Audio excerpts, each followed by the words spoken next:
Pookode veterinary കോളേജിലെ സിദ്ധാർത്ഥന്റെ മരണവുമായി ബന്ധപ്പെട്ട് സുഹൃത്തിന്റെ ഓഡിയോ സന്ദേശം പുറത്തുവിട്ട സിദ്ധാർത്ഥന്റെ കുടുംബം സിദ്ധാർത്ഥനെ തല്ലിക്കൊന്നതാണെന്ന് ഓഡിയോയിൽ പറയുന്നു. മൃഗീയമായി സിദ്ധാർത്ഥനെ തല്ലി. അവന്റെ ബാച്ചിലുള്ളവർക്കും പങ്കുണ്ട്. മർദ്ദിച്ചവർ പുറത്ത് നല്ലവരായി അഭിനയിക്കുകയാണെന്നും സന്ദേശത്തിലുണ്ട്. സുഹൃത്തിന്റെ ഓഡിയോ സന്ദേശം പോലീസിന് കൈമാറിയെന്ന് കുടുംബം അറിയിച്ചു.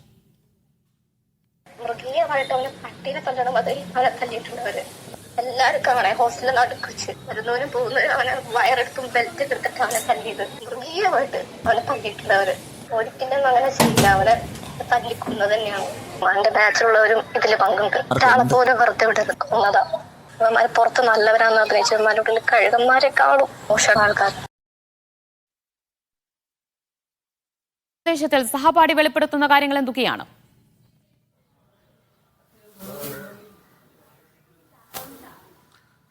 ദിവ്യ, സിദ്ധാർത്ഥിന്റെ മരണവുമായി ബന്ധപ്പെട്ടുകൊണ്ട് ഏറെ നിർണായകമായിട്ടുള്ള ഒരു ഓഡിയോ സന്ദേശമാണ് ഇപ്പോൾ പുറത്തു വന്നിരിക്കുന്നത്. ഈ ഓഡിയോ സന്ദേശത്തിന് പിന്നാലെയാണ് സിദ്ധാർത്ഥിന്റെ മരണം കൊലപാതകമാണ് എന്നുള്ള കുടുംബത്തിന്റെ ആരോപണത്തിലേക്ക് പോലും കൊണ്ടെത്തിച്ചത്. ഈ ഓഡിയോ സന്ദേശം കുടുംബം പോലീസിന് കൈമാറിയതോടുകൂടിയാണ് അന്വേഷണത്തിന് പോലും വേഗത കൈവന്നത്. അല്ലെങ്കിൽ ഇതൊരു സാധാരണ ക്യാമ്പസിലെ ആത്മഹത്യ മാത്രമായി രേഖപ്പെടുത്തുമായിരുന്ന ഈ ഒരു മരണത്തെ അത് അങ്ങനെയല്ല എന്ന് കുടുംബത്തിന് പോലും ബോധ്യമായതും പിന്നീട് അതുമായി ബന്ധപ്പെട്ടുകൊണ്ട് അന്വേഷണം നടത്തണമെന്ന് കുടുംബം ആവശ്യപ്പെട്ടത് പോലും ഈ ഓഡിയോ സന്ദേശത്തിന്റെ പിൻബലത്തിലാണ്. ഈ ഓഡിയോ സന്ദേശത്തിൽ വളരെ കൃത്യമായിട്ട് പറയുന്നുണ്ട്, സിദ്ധാർത്ഥിനെ തല്ലിക്കൊന്നതാണ്. പട്ടിയെ തല്ലുന്നത് പോലെ സിദ്ധാർത്ഥിനെ കൂട്ടമായിട്ട് ഒരു കൂട്ടം വിദ്യാർത്ഥികൾ ചേർന്ന് മർദ്ദിച്ചു എന്ന് വളരെ കൃത്യമായിട്ട് ഈ ഓഡിയോ സന്ദേശത്തിൽ പറയുന്നുണ്ട്. ആ ഓഡിയോയിൽ പറയുന്ന പ്രകാരം പുറത്ത് നല്ലവരാണെന്ന് കാണിക്കുന്ന ആളുകൾ കഴുകന്മാരെക്കാട്ടിലും മോശമാണ് എന്ന് സിദ്ധാർത്ഥിന്റെ സുഹൃത്ത് ഈ മാതാപിതാക്കളെ വിളിച്ച് അറിയിച്ചതിന്റെ ഒരു ഓഡിയോ സന്ദേശത്തിന്റെ ഒരു ഭാഗം മാത്രമാണ് ഇപ്പോൾ പുറത്തു വന്നിരിക്കുന്നത്. ഈ ഓഡിയോ സന്ദേശം ഈ കുടുംബം കൃത്യമായിട്ട് അന്വേഷണ സംഘത്തിന് കൈമാറിയിട്ടുണ്ട്. ഈ ഓഡിയോ സന്ദേശത്തിന്റെ കൂടി പിൻബലത്തിലാണ് അന്വേഷണം മുമ്പോട്ട് കൊണ്ടുപോവുകയും ഈ പറയുന്ന പ്രതികളിലേക്ക്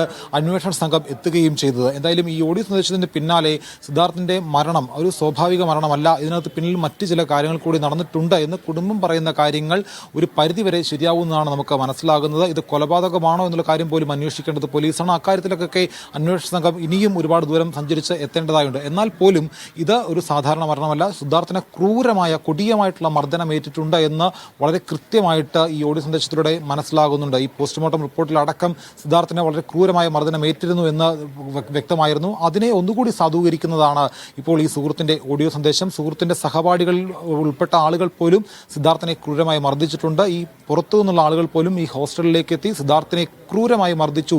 ഇത് പുറത്ത് പറയാൻ പലർക്കും മടിയാണ്. പുറത്ത് നല്ലവരെന്ന് കാട്ടി നടക്കുന്ന ആളുകൾക്ക് പോലും കഴുകനെക്കാട്ടിലും ക്രൂരമായ മനസ്സുള്ള ആളുകളാണെന്ന് പോലും ഈ ഓഡിയോ സന്ദേശത്തിൽ പറയുന്നുണ്ട്. എന്തായാലും ഇത് പോലീസിന് കൈമാറിയിട്ടുണ്ട്. അതിന്റെ കൂടി അടിസ്ഥാനത്തിലാണ് ഇപ്പോൾ അന്വേഷണം മുമ്പോട്ട് കൊണ്ടുപോകുന്നത്. അതോടൊപ്പം ഇതുമായി ചുമത്തുകയും കൊലക്കുറ്റവും ഗൂഢാലോചന വകുപ്പുകളൊന്നും ചുമത്താത്ത ഒരു പശ്ചാത്തലത്തിലാണോ ഈ ഓഡിയോ സന്ദേശം കുടുംബം പുറത്തുവിട്ടത്? ദിവ്യ, ഇന്നലെ തന്നെ കുടുംബത്തിന്റെ ആവശ്യമെന്ന് പറയുന്നത് ഈ മുഴുവൻ പ്രതികളെയും പിടികൂടുക എന്നുള്ളതായിരുന്നു. പിടികൂടിയ പ്രതികൾക്കെതിരെ തക്കതായിട്ടുള്ള ശിക്ഷ ഉറപ്പുവരുത്തണം എന്നുള്ള ആവശ്യം കൂടി കുടുംബം മുന്നോട്ട് വെച്ചിരുന്നു. എന്നാൽ ആന്റി റാഗിംഗ് പോലെയുള്ള നിസ്സാരമായിട്ടുള്ള ചില വകുപ്പുകൾ ചുമത്തിയാണ് നിലവിൽ ഈ പ്രതികൾക്കെതിരെ കേസെടുത്തിരിക്കുന്നത്. 2-3 വർഷം മാത്രം ജയിൽ ശിക്ഷ അനുഭവിക്കേണ്ടി വരുന്ന, അതിനുശേഷം പുറത്തിറങ്ങി നടക്കാൻ പറ്റുന്ന അല്ലെങ്കിൽ ജാമ്യം കിട്ടുന്ന വകുപ്പുകൾ 306 പോലെയുള്ള ജാമ്യം കിട്ടുന്ന വകുപ്പുകളാണ് നിലവിൽ ഈ പ്രതികൾക്കെതിരെ ചുമത്തിയിരിക്കുന്നത്. അങ്ങനെ അത് പോരാ, കൊലക്കുറ്റവും ഗൂഢാലോചനയും അടക്കമുള്ള 120B-യും 302 അടക്കമുള്ള വകുപ്പുകൾ ചുമത്തി പ്രതികൾക്ക് കർശനമായിട്ടുള്ള ശിക്ഷ ഉറപ്പുവരുത്തണം എന്നുള്ള ആവശ്യം കുടുംബം മുന്നോട്ട് വെച്ചതാണ്.